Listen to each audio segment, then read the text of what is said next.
Good morning, good afternoon, good evening.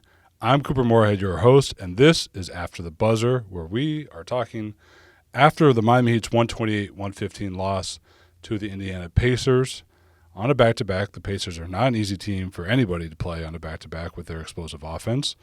And a loss like that, when you're down by 20 for much of the second half, it's not going to leave you with the most immaculate vibes, but there's still good basketball to be talked about, both from this game, where there's some life at the end, but also from earlier this week. So in this video, I want to talk briefly about the Atlanta-Houston back-to-back, which feels like yesterday, but it was about 4 or 5 days ago, and some things that happened to Tyler Herro from the defense in those games that was pretty interesting.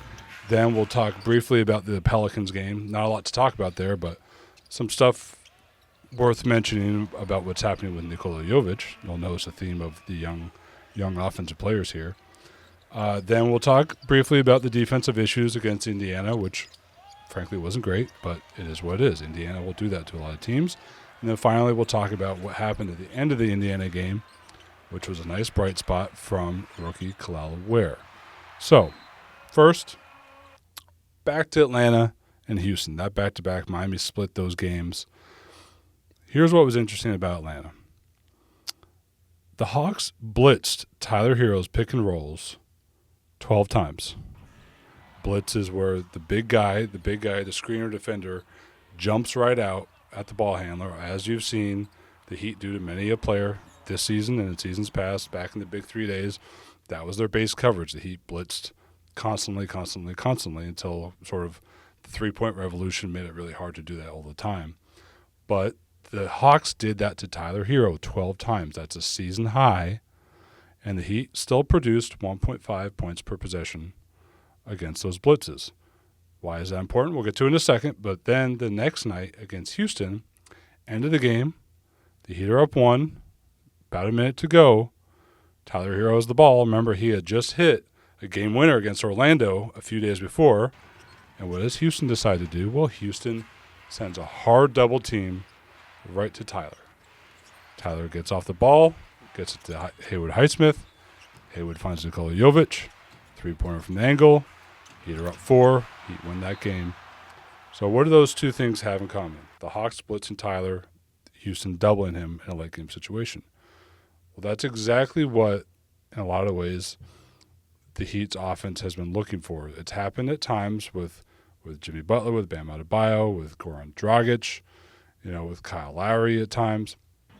But drawing two defenders to the ball is sort of that secret sauce that unlocks almost every elite offense in this league. Elite offenses often come from one or both of 5-out spacing, have an elite offensive 5-man who can give you that spacing throughout an entire game, or offensive players who are so dynamic with the ball, so deadly scoring, that it forces defenses to tilt, to over-rotate, to commit extra help, to commit extra bodies, and then all of a sudden teams are playing 4-on-3. It's the old Steph Curry with the Warriors thing. Steph draws 2, Draymond Green downhill, Draymond's working 4-on-3, working passes to open shooters. That's always been sort of what the Heat's offense has been looking for, and when it comes, it really unlocks big picture what their offense can be beyond just a very good one, or a very good one. That's how you get to be a great offense, is when you have a player like Tyler who is demanding extra help. Now, what's interesting about Atlanta is not a team that does that very often. They're number 19 in blitzes per 100 possessions. So Quinn Snyder's a creative coach, but this is not a case of Atlanta just doing their base coverage. They chose to do that to Tyler. They also had a bunch of other shows, where the big guy kind of runs out, lets the other guy recover off the screen, and the big guy recovers back. They blitzed.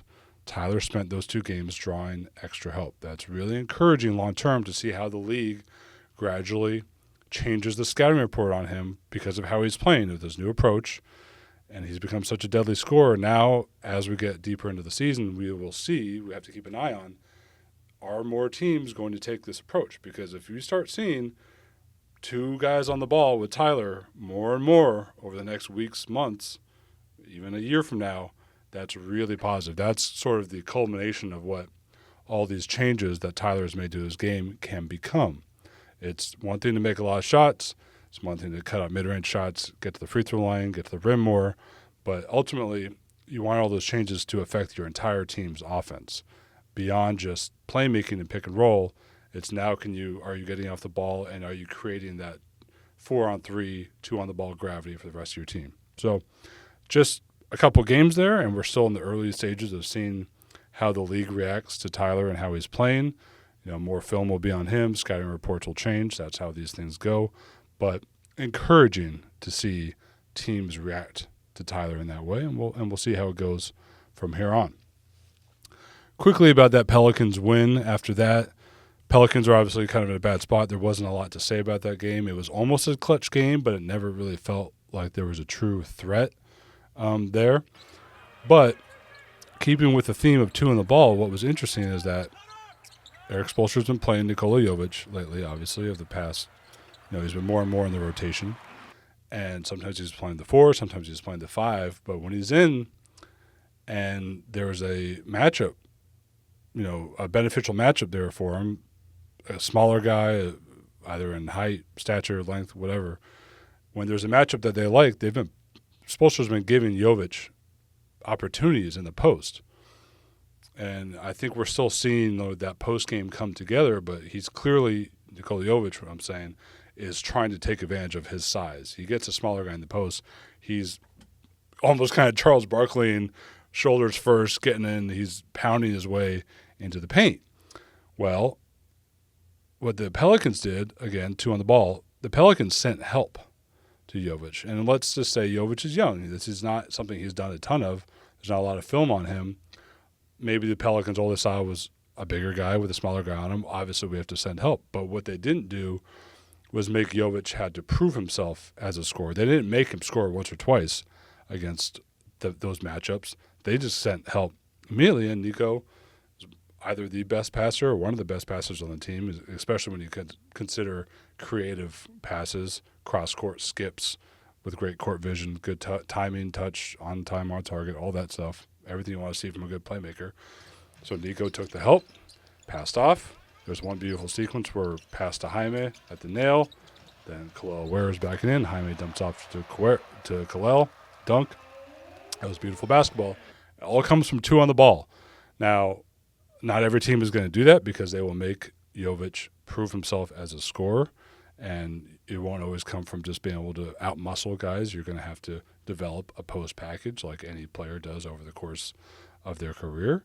But again, 2 on the ball, really good to see for Niko, and those reps are going to prove invaluable down the road. We'll see how his post-game develops. Okay, so to the Pacers game. Obviously not a great defensive game.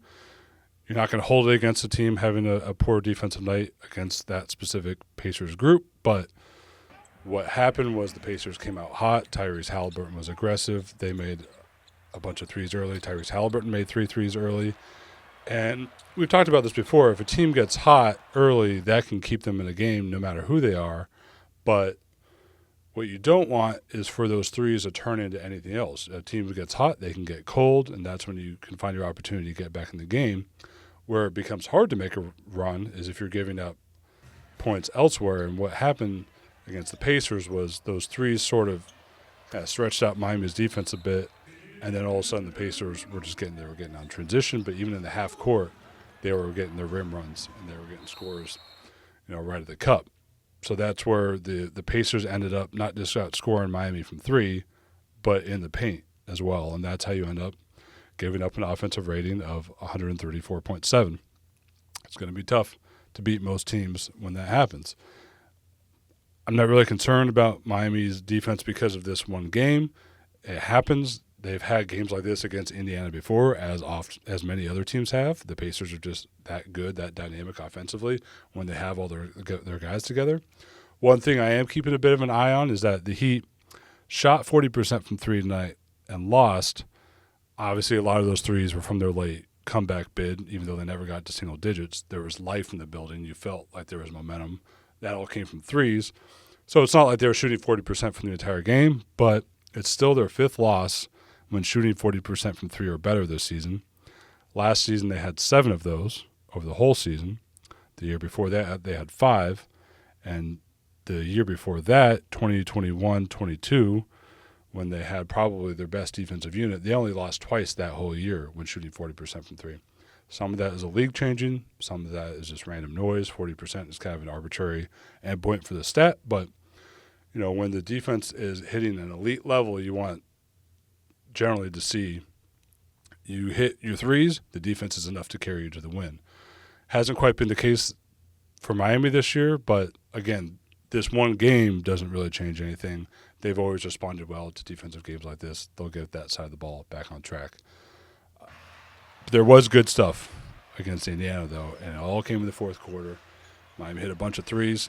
3 of those came from rookie center Kel'el Ware. A lot of people were clamoring for him to play a month ago, and we said, look, just give everybody time. Give the rookie time to develop behind the scenes.